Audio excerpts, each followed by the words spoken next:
Hello student. Twelfth class से बात कर रहे थे सेकंड चैप्टर की। और आई थिंक एक या दो वीडियोज़ के बाद हम इस चैप्टर का लास्ट कर देंगे। तो देखिए, आज जो हम टॉपिक पढ़ने वाले हैं वांटे ग्राफ चरित्र। तो इससे पहले मैं थोड़ा आपको एक पीछे के जो हमने टॉपिक किया था स्फेरिकल कैपेसिटेंस वाला, उसमें ले जाता हूँ। तो हमने कुछ इस तरह का डायग्राम बनाया था और वहाँ एक जगह विभवांतर निकाला था दोनों सतह के बीच में, एक इंटीरियर और एक एक्सटीरियर वाले में। तो कुछ इस तरह से निकाला था, आपको दिखाना तो ठीक है। तो यहाँ जो देखिए, जो ये हम जिसके बारे में हम इसके पढ़ने वाले हैं, ठीक है, तो उसमें दो चीज़ें यूज होती हैं। उसमें से आप इसमें से ये वाला भाग भी यहाँ इम्पोर्टेंट पार्ट अपने में पार्ट रखता है। तो यहाँ देखिए क्या है कि इस को पढ़ने से पहले मैं केवल आपको एक छोटी सी चीज़ ये बता दूँ कि होता क्या क्या है कि अगर हम एक चालक के अंदर एक छोटा सा आवेशित गोला अगर रखते हैं, यानी ये एक गोलिया कोष हो, उसके अंदर यदि एक मैं छोटा गोला रख दूं, आवेशित गोला, तो होगा क्या कि जब हम कैपिटल आर, यानी जो बड़ा वाला गोला है, इसकी रेडियस अगर मैं आपको कहूँ कि कैपिटल आर है और इसकी छोटे वाले की स्मॉल आर है, तो मैंने लिखा है small R is less than two capital R, ठीक है। तो ये सकेंद्रीय गोले हैं और जो इसको हमने पॉजिटिव चार्ज है, तो बड़े वाले का भी पॉजिटिव चार्ज है। आवेश बड़े वाले का कैपिटल भी, छोटे वाले का स्मॉल क्यू है, ठीक है। अगर मैं इसकी बात करता हूँ तो देखिए क्या होगा, इसके अगर नॉर्मल इसका विभव की अगर मैं बात करता हूँ तो 1/4πε0 क्यू अपॉन आर होता है, आप जानते हैं। तो Q upon capital R. Small अगर इस छोटे वाले की बात करेंगे तो 1/4πε0 small Q upon small R आएगा, ठीक है। लेकिन मैं बात कर रहा हूँ पोटेंशियल डिफरेंस की। तो जो V कैपिटल R है, ये तो मैंने तब बात की जो मैं सिंगल बता रहा था कि जब ये अकेले रखे हों। अब ये कंबाइंड है, तो देखिए मैं इस कैपिटल Q के लिए बात कर रहा हूँ। कैपिटल Q ये जो कैपिटल बड़ी वाली त्रिज्या है और कैपिटल Q आवेश है। तो यहाँ जो विभव, जो आप कह सकते हैं विभव होगा, वो कितना होगा, तो V बराबर 1/ε0 वो 4πε0 Q upon R plus small q upon capital R। यानी इसके कारण इतनी त्रिज्या पर आवेश, इतनी दूरी पर आवेश, और इस बड़े वाले आवेश के कारण इतनी दूरी पर आवेश या इस त्रिज्या पर आवेश, ठीक है। आवेश का नाम हमारा विभव, ठीक है। ऐसे ही छोटे वाले की हम बात कर रहे हैं, तो छोटे वाले गोले के लिए भी विभव इसी तरीके से निकालेंगे। तो V कैपिटल आर और V स्मॉल आर मैंने दोनों यहाँ आपको निकाल कर दिखा रखे हैं, ठीक है। जब ये दोनों यहाँ निकल के आ गए, तो मैं अगर कहूँ कि मुझे इन दोनों के बीच में डिफरेंस चाहिए, तो डिफरेंस कितना होगा, तो वो डिफरेंस लिखा हुआ है आपका ये वी आर, यानी आप इसको डेल्टा वी से भी डिनोट कर सकते हैं, डेल्टा वी। तो V small R minus V capital R equal to 1/4πε0 into Q upon 1/r minus 1/ capital R.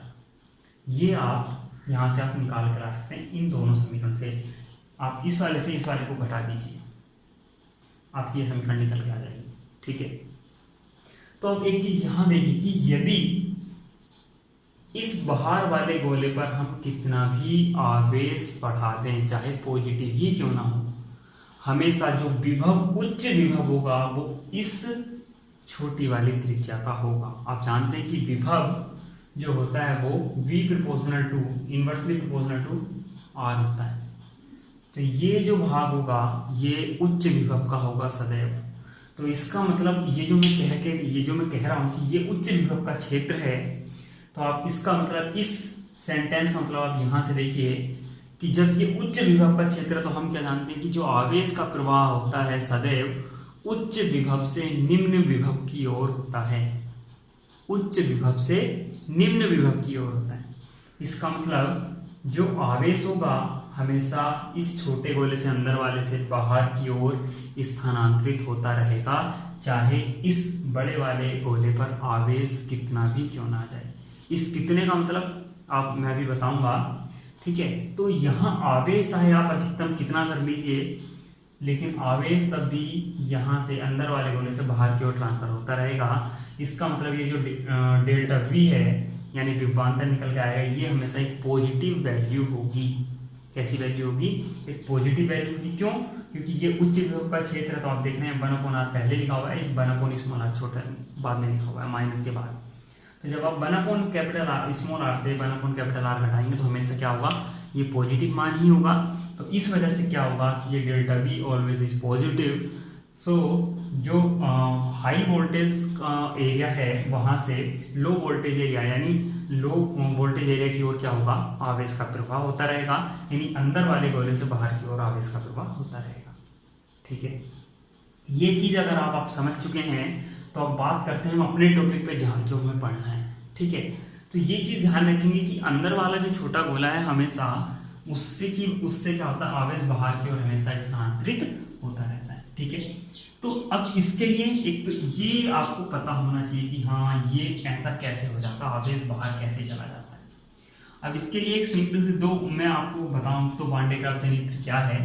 ये एक ऐसी युक्ति है देखिए जिससे कुछ मिलियन की कोटि का 6 से 8 मिलियन की कोटि का आप विभवांतर उत्पन्न कर सकते हैं, विभव किसी चीज पर उत्पन्न कर सकते हैं। ठीक है, और उसकी वजह से क्या हो सकता है, उसकी गतिज ऊर्जा में वृद्धि हो सकती है, यानी किसी आवेशित कण को त्वरित किया जा सकता है। आप ये समझ के चलिए। ठीक है, उसकी गतिज ऊर्जा में वृद्धि की जा सकती है। इस वजह से जब त्वरित होगा तो जाहिर सी बात है, जब त्वरण बढ़ेगा तो उसकी जो वेलोसिटी होगी वो बढ़ रही होगी और उसकी गतिज ऊर्जा बढ़ जाएगी। ठीक है, तो इसका मतलब क्या हुआ कि वान डे ग्राफ जनित्र एक ऐसी युक्ति है जिसकी वजह से हम क्या कर सकते हैं, एक उच्च कोटि का विभव यानी कुछ मिलियन की कोटि का 6 से 8 लगभग मिलियन की कोटि का विभव उत्पन्न कर सकते हैं। ठीक है, अब देखिए जो मैं यहाँ क्या कह रहा था कि आप कितना भी आवेश दीजिए, तो कितने का मतलब ये है, ये अगर वायु में रखा है, ये अगर वायु में रखा है तो इसका मतलब यहाँ 3 × 10⁶ वोल्ट पर मीटर का वैद्युत क्षेत्र आप जानते हैं होता है वायु का, यानी इस इतने मान पर आकर यहाँ क्या हो जाता है, ये सॉरी जो 3 × 6 यहाँ मैंने उसकी जो वैल्यू थी उस पर 3 × 10⁶ वोल्ट पर मीटर की कोटि का वैद्युत क्षेत्र उत्पन्न होने पर जो वायु है, वायु क्या हो जाती है, आयनों में टूटने लगती है। आप इस बात को जानते हैं, यानी वायु का जो वायु को भंग करने के लिए आप कह सकते हैं, पृथक करने के लिए ऐसा होता है इस वैद्युत क्षेत्र पर। तो यानी यहाँ तक का विभव आप इसे दे सकते हैं। ठीक है, समझ रहे हैं आप। अब आगे बात करते हैं। देखिए ये जो युक्ति है मैंने आपको बताया, युक्ति क्या है मैं आपको इसके बारे में बता चुका हूँ। अब इसके बारे में दो चीजें आप ध्यान रखिए कि इससे पहले देखिए मैंने परावैद्युत पदार्थ जब पढ़ा है, परावैद्युतांक जब पढ़ाया परावैद्युत पदार्थों में भी, तो वहां मैंने नुकीले सिरे की एक बात की थी। तो नुकीले सिरे पर क्या होता था, प्राथमिकता होती थी आवेश को त्यागने की और जल्दी से पकड़ने की। तो एक तो ये नुकीले सिरे वाला आइडिया काम करेगा आपका, नुकीला सिरा। ठीक है, नुकीला होना। सेकेंड थिंग क्या थी कि धात्विक गोला अगर कोई आपके पास है तो संपूर्ण आवेश, आप जितना भी उसको आवेश देते हैं, संपूर्ण आवेश उस वस्तु के बाह्य पृष्ठ पर स्थित होता है, बाह्य पृष्ठ पर जाकर रुकता है, या वहीं आपको उसकी उपस्थिति मिलेगी। ये भी आप जान चुके हैं इससे पहले की वीडियो में। ठीक है, क्या क्या कि आप पहले जान चुके हैं कि नुकीला सिरा आवेश को ग्रहण करने या त्यागने में प्राथमिकता देता है। दूसरी चीज आप ये भी जान चुके हैं कि जो हमारे पास कोई धात्विक गोला होता है तो उस गोले के बाहरी पृष्ठ पर जो आवेश होता है संपूर्ण रूप से उपस्थित होता है। ठीक है, इसके बाद आगे बात में अगर करूं तो इस युक्ति में होता क्या क्या है। अब इसकी देखिए ये दो सिद्धांत होते हैं इसके, जो जिन दो चीजों पर ये काम करता है। मैंने आपको युक्ति बताई, युक्ति क्या है, फिर मैंने उसके बारे में आपको बताया कि किन चीजों पर कार्य करेगा। ठीक है, बाकी पीडीएफ में आपके लिखा हुआ है सब कुछ, आप उसी से लिखिएगा। ये मैं केवल आपको उसके बारे में समझाना कि जो ये वर्किंग कैसे करेगी, क्या इसकी स्ट्रक्चर है। ठीक है, तो इसमें क्या होता है, ये एक आधार बना हुआ होता है जो धरातल पर टिका होता है। धरातल पर जो आपको बेस प्रदान करेगा, ये स्टैंड देगा जो ये वाला बना हुआ है आपका ये। ठीक है, ये जो है, ठीक है, क्लियर हो गया, लिखा हुआ भी आधार। अब इस आधार पर दो विद्युत रोधी स्तंभ टिके होते हैं। देखिए ये लिखा हुआ है विद्युत रोधी स्तंभ यहाँ। ठीक है, ये जो दो पिलर आपको दिख रहे हैं ये इंसुलेटर पिलर है, यानी विद्युत रोधी पिलर है। ठीक है, अब इनके ऊपर ये एक धात्विक गोला होता है जिसको आपको आवेश प्रदान कराना होता है। अब ये इस गोले पर आवेश कैसे आएगा, क्यों लगातार आता रहेगा, ये वाली चीज मैं आपको यहाँ बता चुका हूँ कि अंदर वाला आवेश हमेशा बाहर आता रहेगा लगातार। ठीक है, अब इतनी चीज क्लियर हो गई। तो मैंने आपको अभी तक कितनी चीजें बताई, बेस बताया, इंसुलेटर पिलर्स बताए, कंडक्टिव स्फीयर बताया। ठीक है, तो ये यानी एक चालक गोला बताया, विद्युत रोधी स्तंभ और आधार बता दिया है। अब इसके बाद क्या है, यहाँ दो घिरनी लगी हुई है, देखिए ये घिरनी लगी हुई है दोनों। ठीक है, तो एक घिरनी को एक स्वचालित मोटर के द्वारा चलाया एक्टिव होती है। एक घिरनी एक स्वचालित मोटर द्वारा एक्टिव होती है। तो आप कहेंगे एक ही घिरनी अगर चल रही है तो दूसरी घिरनी कैसे चलेगी। तो आपको पता है कि इसको एक पट्टे की सहायता से चलाया जा सकता है, एक पट्टे की सहायता से चलाया जा सकता है। और ये पट्टा इंसुलेटर होता है, यानी विद्युत रोधी पदार्थ का बना होता है, ये रबड़ वगैरह का। ठीक है, ये पट्टा जो होता है, ये पट्टा इन पर चलता है, दोनों पर लिखा हुआ है। देखिए घिरनी विद्युत रोधी पट्टा लिखा हुआ है इसके लिए, और ये भी एक मोटर चालित घिरनी लिखी हुई है। ठीक है, अब ये जो ब्रुश है, देखिए दो धात्विक ब्रुश लगे हुए हैं। ठीक है, अब इन दो धात्विक ब्रुश का क्या काम है उसके बारे में बात कर लेते हैं। देखिए ब्रुश का मतलब यहाँ जो देखिए आप देख रहे हैं पट्टे की ओर नुकीला सिरा बनाया हुआ है मैंने, तो इसका मतलब जो नुकीले सिरे हैं वो पट्टे से टच रहते हैं। जो ब्रुश हैं, ये दो ब्रुश मान लीजिए आप, धात्विक ब्रुश, और इसके जो नुकीले सिरे हैं वो पट्टे पर टच रहते हैं। जैसे पट्टा हो तो यहाँ ये इस तरह से नुकीले सिरे टच होंगे। ठीक है, क्यों होंगे मैं आपको बता चुका हूँ कि आवेश को ग्रहण करना और त्यागने की प्राथमिकता इन्हीं में होती है, नुकीले सिरे वस्तु की अपेक्षा। ठीक है, पूरी वस्तु में अगर कहीं नुकीला सिरा है तो वहीं से आवेश के त्यागने की और ग्रहण करने की प्राथमिकता होगी। अब जैसे ही आपने क्या किया कि यहाँ से आप इसको आवेश देना शुरू करते हैं। ठीक है, आवेश देना शुरू कर दिया। आवेश कहाँ पहुंचा, नुकीले सिरे पर पहुंचा। नुकीले सिरे ने किसको त्याग दिया, अरे भाई ये जो विद्युत रोधी पट्टा चल रहा है, तो ये जो आवेश है इस नुकीले सिरे के जरिए कहाँ पहुंच जाएगा, पट्टे पर पहुंच जाएगा। ठीक है, और पट्टा लगातार चल रहा है किसकी सहायता से, मोटर से चालित घिरनी है, उस घिरनी की वजह से पट्टा लगातार चल रहा है। मैंने आपको ये डायरेक्शन दिखाई हुई है चलने की। ठीक है, अब जब ये अगले वाले ब्रुश तक पहुंचेगा तो ये नुकीला सिरा क्या करेगा, आवेश को ग्रहण कर लेगा। अरे जब ग्रहण कर लेगा तो देखिए ये क्या लगा हुआ है, धात्विक ब्रुश है, तो ये जो धात्विक लाइन है, यानी धात्विक इसका जो जोड़ने का तरीका है वो इस गोले तक है।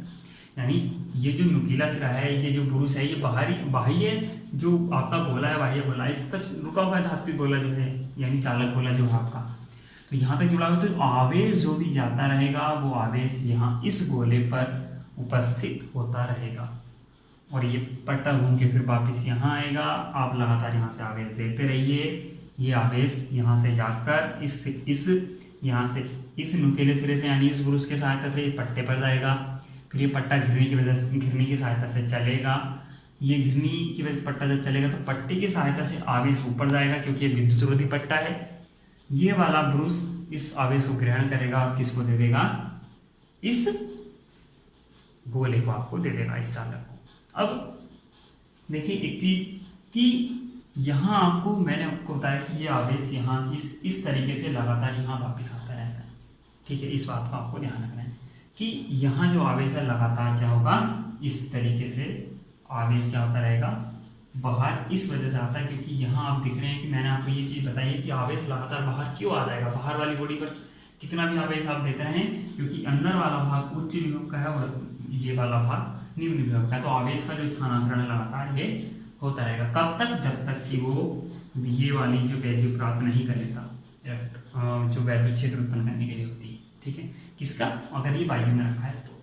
ठीक है, तो ये चीज़ आई हो कि आपको समझ में आई हो वार्ने का जनित्र क्या है और इसके जरिए हम क्या कर सकते हैं, ये कैसे वर्क करता है, आई थिंक आपको समझ में आ चुका होगा। ठीक है, तो इस वीडियो में इतना ही। नेक्स्ट वीडियो में नेक्स्ट टॉपिक के साथ मिलेंगे। So thank you for watching, और लाइक और सब्सक्राइब शेयर करना ना भूलें।